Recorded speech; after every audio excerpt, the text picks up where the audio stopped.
All right, let's talk about something that I've seen that's total genius. A friend of mine over the past decade went from basically just leaving college to somebody that is now the CEO and majority owner of a $60 million a year business. And he did it all without having any money out of his pocket. And the way this worked is a process that's a bit different than the ones that a lot of other people use, but it's called entrepreneurship through apprenticeship. So I'm going to tell you how it works. So really this process involves really 6 steps. So step 1 is you go find an industry, and that could be something like contracting or consulting, any kind of business that often has trouble selling. And the reason these businesses will have trouble selling is because the value of the business is tough to transfer, right? So for example, in the case of general contracting, you have a business there that is tough to sell because it's tough to predict what future revenues look like, right? You're doing general contracting, which means it's project work. So like, how do you predict that that's going to continue year after year? Or maybe it's a business that's totally centered around relationships, right? So like a lot of digital agencies or digital services businesses or consulting businesses, they totally are dependent upon the relationships that the owner has. So first thing you do is you go find an industry like that that appeals to you, right? As a future entrepreneur, and you say, okay, well, like this is the one for me, with the plan of doing entrepreneurship through this apprenticeship model, right? And what you want to avoid are businesses that are ones that are usually sold pretty easily. So like software businesses, franchises, different types of engineering firms, those sort of things, like they often sell pretty easily. But there's this other category, they don't sell so easily. And that tends to create a type of person that owns these businesses, just like struggling to find somebody to take over the business for them. They don't have a succession plan. Their kids don't want to work in the business. They're not interested in being a general contractor or doing any of the kind of get your hands dirty type things that this business requires. Even though it's been very lucrative, the kids want to go do something else, and there's nobody inside that wants to take the thing over.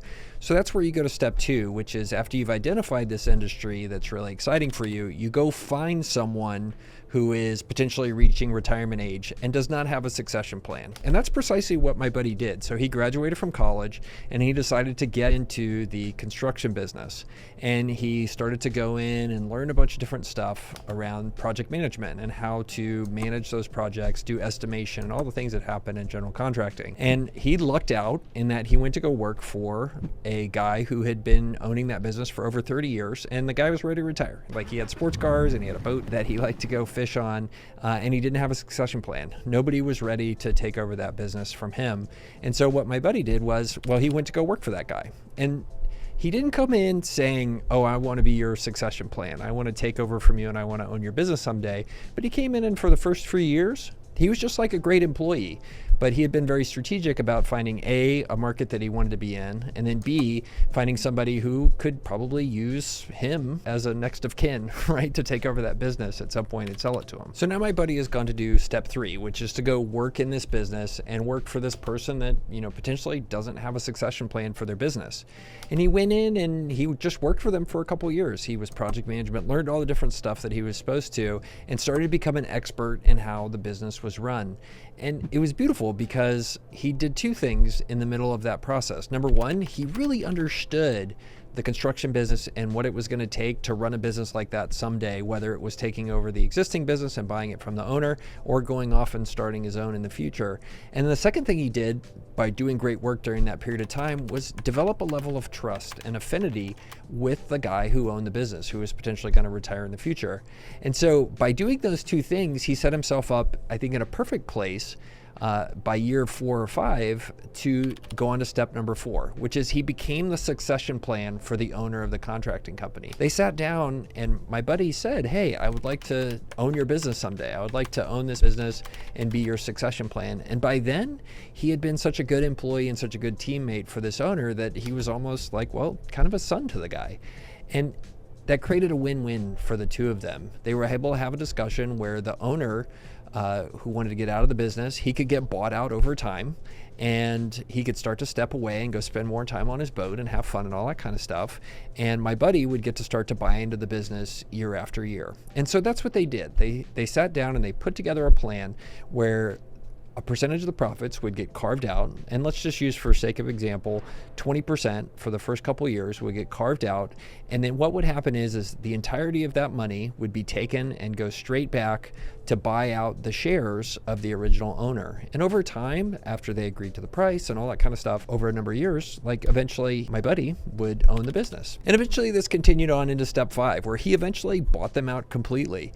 The existing owner sold the business to him over a number of years, and he used his share of the earnings of the business as a partner in their running the business to buy out the original owner, to a point eventually after 4 or 5 years where he owned 100% of the business and bought them out, and everybody ended up winning. He was somebody who now owned the business, and the guy who wanted to get out, he had his nest egg of retirement, and he could go have good times, and everybody won. And so that finished out step number 5. And so what you see here is this whole process took a number of years, right? That is one of the things to know about entrepreneurship through apprenticeship is, like, it doesn't happen quickly, right? It's not like using here in the US, you go use an SBA loan to go buy a business and own it directly all on day one. It takes time. And that ended up where he is today, like in step 6 of this entrepreneurship through apprenticeship standpoint, which is he's a full-on entrepreneur. Like, my buddy owns this business. It's a big business, right? They're doing $60 million a year in contracting. Like, that is something where he became an entrepreneur, and he did it in a way that was, well, the downside's not super awesome, right? Like, we talked about how this took time. It took him a number of years, and you can imagine it takes 5-10 years to go through this whole process that I just laid out. And so it's to some extent kind of slow. It doesn't happen as quickly as other things. It's also not certain, right? My buddy got lucky that he ended up signing up with a guy who wanted to retire, who he got along well with, who didn't bait and switch him on any of this stuff. So, that's the thing where he got lucky, but also you have to understand entrepreneurship through apprenticeship. Well, it's not certain. You don't know for sure thing because, well, you have to go in and try to make it happen over a number of years. And look, here's the last thing. The reason this entrepreneurship through apprenticeship business works is because these businesses like general contracting or digital agencies or other things along those lines, they're businesses that typically don't transfer easily. When you buy a business like that, well, you're kind of left with a business that potentially doesn't transfer easily when you want to get out. You have to go through the same process to get out of the business at some point when you want to retire. But look, the upside is like entrepreneurship where you can get in with like low capital risk, like my buddy did. Like, it's kind of a fantastic thing, right? He went in, he got paid to learn the industry. He got paid to be an apprentice. He didn't have to risk a bunch of his own capital to get into the business. He didn't personally guarantee a bunch of loans. It was a low capital risk kind of thing. And he learned things along the way. And even if it had not worked out with the gentleman who was selling him the business and retiring, he developed transferable skills. Like, he now knows project management and he can go get high paying job in construction, all he potentially wants. So he learned something along the way.